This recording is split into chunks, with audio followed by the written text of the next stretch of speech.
రాష్ట్ర రాజకీయాల్లో ఇప్పుడు హాట్ టాపిక్ మునుగోడు నియోజకవర్గం. ఇక్కడ జరుగుతున్నది కేవలం వైన్ షాపుల టైమింగ్స్ వివాదం కాదట. అది ఒక ప్రజా ప్రతినిధి పంతం, అధికారుల పట్టుదల మధ్య సాగుతున్న హోరాహోరీ పోరాటంలో ఉందట. నేను పట్టిన కుందేలకు మూడే కాళ్లు అన్న చందంగా మునుగోడు ఎమ్మెల్యే కోమటిరెడ్డి రాజగోపాల్ రెడ్డి విధించిన ఆంక్షలకు, ప్రభుత్వ నిబంధనలకు మధ్య పచ్చగడ్డి వేస్తే బగ్గుమనేలా పరిస్థితి తయారైందట.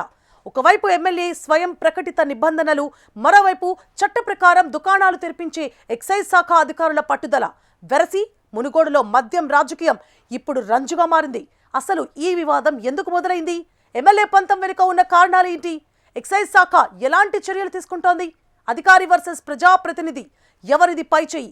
Watch this HM exclusive story. Nalgonda జిల్లా మునుగోడులో మద్యం అమ్మకాలపై ఎమ్మెల్యే రాజగోపాల్ రెడ్డి ప్రత్యేక మద్యం పాలసీ వివాదం రోజుకో మలుపు తిరుగుతోంది.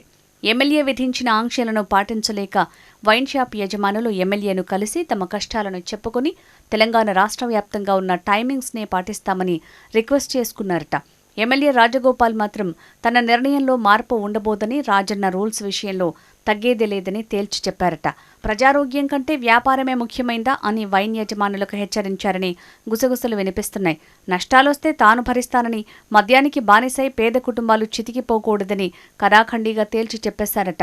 అయితే లక్షల రూపాయల లైసెన్స్ ఫీజులు చెల్లించిన వైన్ షాప్ యజమానులు మాత్రం ఈ ఆంక్షలతో తీవ్ర నష్టాలు, భవిష్యత్తుపై భయాందోళనతో వెలవిల్లాడుతున్నారట. తాము ఎక్సైజ్ పాలసీ ప్రకారం నడుచుకోవాలా లేక ఎమ్మెల్యే ఆదేశాలు పాటించాలా అని తలలు పట్టుకుంటున్నారట. గత కొద్ది రోజులుగా ఈ వైన్ షాపుల టైమింగ్ వివాదం ముదిరి పాకాన పడింది. నియోజకవర్గంలో రాజన్న రూల్స్ పాటించని వైన్ షాపుల వద్ద ఎమ్మెల్యే అనుచరులు వీరంగం సృష్టించడం, నిర్వాహకులపై బలవంతంగా షాపులు మూసివేయాలనే ఒత్తిడి తీసుకురావటం, కొన్ని చోట్ల భౌతిక దాడులకు దిగటం తెలంగాణ రాష్ట్ర వ్యాప్తంగా చర్చనీయాంశమైంది. ముఖ్యంగా చుండూరు మండల కేంద్రంలో జరిగిన దాడి ఘటనతో ఎక్సైజ్ శాఖ మేల్కొంది. ప్రభుత్వం విధించిన నిబంధనల్ని ఉల్లంఘిస్తే చూస్తూ ఊరుకునేది లేదని స్పష్టం చేసిందట. దీంతో ఎక్సైజ్ అధికారులు రంగంలోకి దిగి నియోజకవర్గంలోని అన్ని వైన్ షాపుల వద్దకు చేరుకుని ఎక్సైజ్ పోలీసుల పహారాలో ఉదయం 10 గంటలకే షాపులను తెరిపించారు. పోలీసుల పహారా మధ్య మద్యం విక్రయాలు కొనసాగించడం సంచలనం సృష్టించింది. ఈ పరిణామాల మధ్య సంస్థాన్ నారాయణపురం మండలంలో పరిస్థితి ఉద్రిక్తంగా మారింది.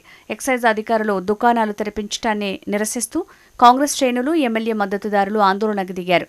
అధికారులతో తీవ్ర వాగ్వాదానికి దిగిన నాయకులు మా సార్ చెప్పిన టైంకే షాపులు తెరవాలి, లేదంటే అస్సలు తెరవనివ్వం అంటూ భీష్మించి కూర్చున్నారు. ప్రభుత్వ నిబంధనలను అమలు చేయాల్సిన బాధ్యత తమపై ఉందని అధికారులు నచ్చజెప్పే ప్రయత్నం చేసినా రాజీపడే ప్రసక్తే లేదని ఆందోళనకారులు స్పష్టం చేశారు.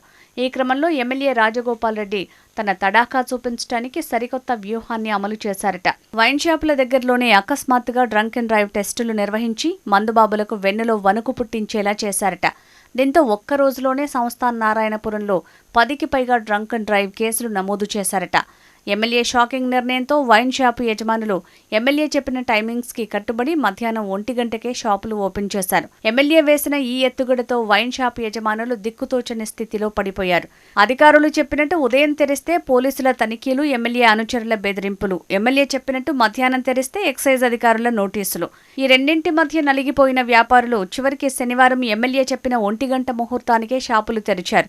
దీంతో అధికారుల పట్టుదలపై ఎమ్మెల్యే పంతమే నెగ్గినట్టయింది. సాధారణంగా ప్రభుత్వం మద్యం అమ్మకాలను పెంచాలని చూస్తుంటే ఒక ఎమ్మెల్యే దానికి విరుద్ధంగా వ్యవహరించడం చర్చనీయాంశమైంది.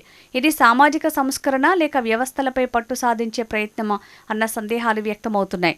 మరోవైపు ఎమ్మెల్యే అనుచరులు చట్టాన్ని చేతుల్లోకి తీసుకుని దాడులకు దిగడంపై విమర్శలు వస్తున్నాయి. ప్రస్తుతానికి ఎమ్మెల్యే పంతమే నెగ్గిన ఈ మద్యం వార్ మున్ముందు ఇంకెన్ని మలుపులు తిరుగుతుందో వేచి చూడాలి.